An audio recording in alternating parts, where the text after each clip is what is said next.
E aí, pessoal, animados?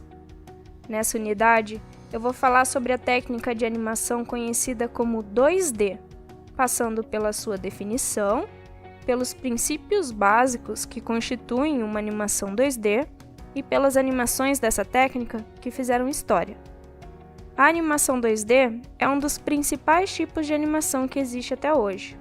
Ela é muito usada para criar filmes, desenhos animados, comerciais, material didático, vinheta, jogos e muito mais. A sigla 2D significa que a animação será trabalhada em duas dimensões, ou seja, bidimensional, que é quando só se trabalha o eixo horizontal e vertical. Então, as imagens na tela só possuem altura e largura, e elas só se movem para cima, para baixo, para a direita e para a esquerda. Não são trabalhadas noções como profundidade. Partindo então dessa ideia, as animações tradicionais, ou seja, que usavam papel, elas também podem ser consideradas como animação 2D, já que o desenho no papel também gera uma animação que tem somente duas dimensões. No que chamamos 2D tradicional, é geralmente utilizado um papel e uma mesa de luz, que é uma pequena mesa giratória com uma luz dentro dela e um vidro em cima dela, na qual o animador coloca essas folhas em cima do vidro e, com a luz que sai de dentro dela, ele consegue enxergar as diferentes folhas, pode ser até mesmo numa pilha de folhas. O animador principal, então, ele faz o rascunho das imagens, marcando os quadros-chaves, que são os principais desenhos e os principais movimentos em uma cena, e entrega esses desenhos para o intervalador, que completa esses espaços com os desenhos secundários, os frames intermediários. Esses desenhos são enviados para o processo de line art, que é o refinamento do traço, limpar, deixar ele mais bonito, em uma película de acetato, que é como se fosse um papel transparente. E no fim, eles são manualmente coloridos. No final desse processo, os frames, que são os quadros, cada imagem, cada desenho da animação, eles estão prontos para serem fotografados junto com o cenário, que vai ao fundo da cena. E como o papel é acetato, você consegue ver o personagem e o cenário que está no fundo. Se formos usar a Disney como referencial, já que ele é um dos maiores e mais bem-sucedidos estúdios de animação do mundo, a trajetória do 2D tradicional é marcada principalmente pelo lançamento do filme Branca de Neve e os Sete Anões, que é o primeiro longa-metragem em animação tradicional, totalmente colorido, com diálogos e com cenário, e ele foi lançado em 1937. E o longa-metragem A Princesa e o Sapo foi a última grande produção em 2D tradicional lançado pelos estúdios Disney, pelo menos até então, né? E isso aconteceu porque nos últimos anos a Disney decidiu se concentrar mais em animações computadorizadas, que é o 2D digital, e principalmente a técnica de 3D, que tem sido uma área bastante popular e lucrativa nos cinemas. Bom, depois de muitos anos usando somente o papel como principal material de produção das animações tradicionais, chegou a evolução tecnológica trazendo os computadores, o que possibilitou o surgimento de softwares para aumentar e baratear a produção de animação.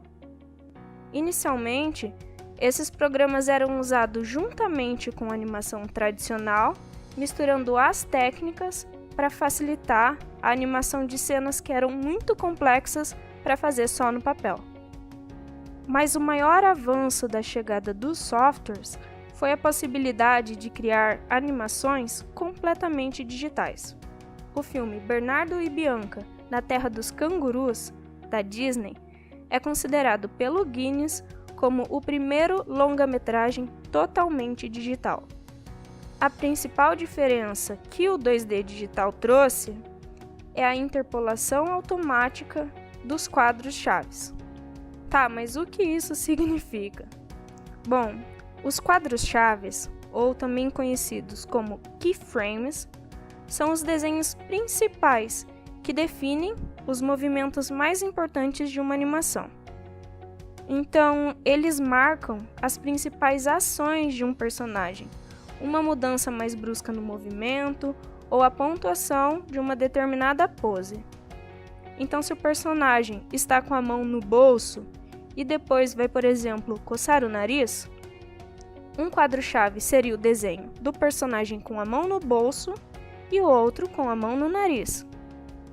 Nas animações tradicionais, as imagens que ficavam entre esses quadros principais eram desenhadas à mão. Então, os intervaladores tinham o trabalho de desenhar o movimento do personagem quadro a quadro, desenho por desenho, por completo. E na animação 2D digital, quem intervala esses espaços é o próprio programa, o próprio software. Então, uma vez que o animador determina quais são as principais poses de um personagem, o programa de computador tem a capacidade de preencher o resto do movimento. Mas é claro que quem determina como e quando isso vai acontecer são os animadores. Tanto é que existem animações que usam os softwares como o Photoshop, mas elas são feitas quadro a quadro e não usam o sistema de interpolação automática. Dentro da área da animação 2D digital, existem outros formatos de animação, como o Motion Graphics, que mistura elementos de animação e do design, trabalhando principalmente com formas geométricas, textos, ilustrações, ícones e muitos outros. Historicamente, esse modelo de animação apareceu primeiramente nos títulos e créditos de filmes e séries da década de 50, para deixar esses títulos e os créditos mais atrativos e mais dinâmicos.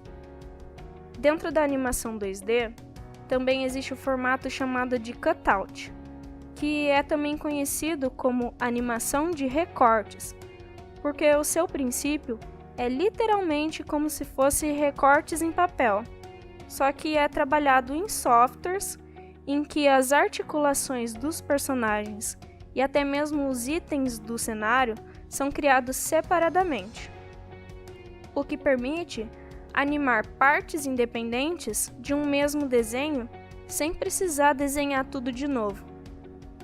Então, a animação cutout, ou seja, a animação de recortes, também facilita na adição de detalhes no seu personagem, já que eles não precisam ser redesenhados em cada quadro. Essa técnica é uma das mais utilizadas nas atuais séries de desenhos animados, pela sua rapidez na produção. Um filme brasileiro que merece reconhecimento dentro da técnica do 2D é o filme O Menino e o Mundo, de Ale Abreu. Ele foi lançado em 2013 e levou o prêmio de melhor animação no Grande Prêmio do Cinema Brasileiro. E ele também foi indicado ao Oscar em 2016. Vou destacar também as animações Uma História de Amor e Fúria, de 2013, que mistura 2D tradicional, coloração digital e alguns efeitos em 3D, e ele venceu o Annecy, de 2013, que é um dos festivais mais importantes na área da animação. Também vou dar muitos méritos para o curta Guida, da Rosana Urbis, que também teve reconhecimento internacional e foi vencedor do Festival Annecy de 2015, com uma animação muito sensível em 2D tradicional. Esses filmes surgem num momento onde a indústria é muito dominada pelas animações em 3D e por isso merecem todos os nossos créditos pelas suas conquistas. Assim como outras áreas do mercado, a animação 2D vem se adaptando à demanda e à era digital, que sempre apresenta a necessidade de uma produção mais rápida e de larga escala. e por isso segue sempre passando por transformações, tendo diariamente novos softwares à disposição. Mas por hoje é só, e chegamos ao final de mais uma unidade. Espero que tenham gostado, obrigada por estarem comigo até aqui, um abração e até mais!